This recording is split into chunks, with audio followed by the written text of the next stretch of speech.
यानंतरची बातमी पावसासंदर्भातली नाशिकमधून। नाशिकला आज पावसाचा रेड अलर्ट आहे। ढगफुटीची शक्यता आहे। कमी दाबाच्या पट्ट्यामुळे 300 मिमी पावसाचा अंदाज वर्तवण्यात आलेला आहे। शाळा आणि महाविद्यालयांना सुट्टी जाहीर केली आहे। दरम्यान बाहेर जाणं टाळावं हे आवाहन मुख्यमंत्र्यांकडून करण्यात आलेलं आहे। आवश्यकता नसल्यास घराबाहेर पडू नये असं देखील आवाहन मुख्यमंत्र्यांनी आणि आयुक्तांनी केलं आहे। गोदावरी नदीची पाणी पातळी वाढलेली आहे। रात्रीपासून सुरू असलेल्या मुसळधार पावसामुळे गोदावरी नदीच्या पाणी पात्रात मोठी वाढ झाली आहे। दुतोंड्या मारुतीच्या पायापर्यंत पाणी आलेलं आहे।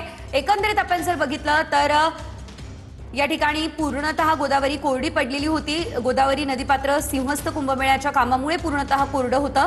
मात्र आता या ठिकाणी पाण्याचा प्रवाह हा आपण पाहू शकतोय। नाशिकसह त्र्यंबकेश्वरमध्ये ढगफुटी सदृश पावसाचा इशारा देण्यात आलाय।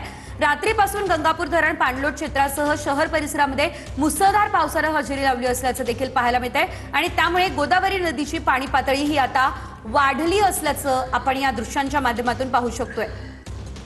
गोदावरी नदीकाठचे अनेक लहान मंदिरं आहेत ज्यांना पूर्णतः पाण्यानं आता वेढा दिलेला आहे। रामकुंड परिसरातही मोठ्या प्रमाणात पाणी साचलंय। नाशिकच्या गोदावरी नदीच्या पाणी पातळीत वाढ झाली, त्यामुळे आता प्रशासनाकडून खबरदारी घेतली जाते। गोदावरी नदीपात्र आणि रामकुंड परिसरात महानगरपालिकेच्या सुरक्षा रक्षकांसह पोलीस बंदोबस्त तैनात करण्यात आलेला आहे। नदीपात्र परिसरामध्ये पाण्यात उतरण्यास या ठिकाणी पोलिसांनी मनाई देखील केलेली आहे।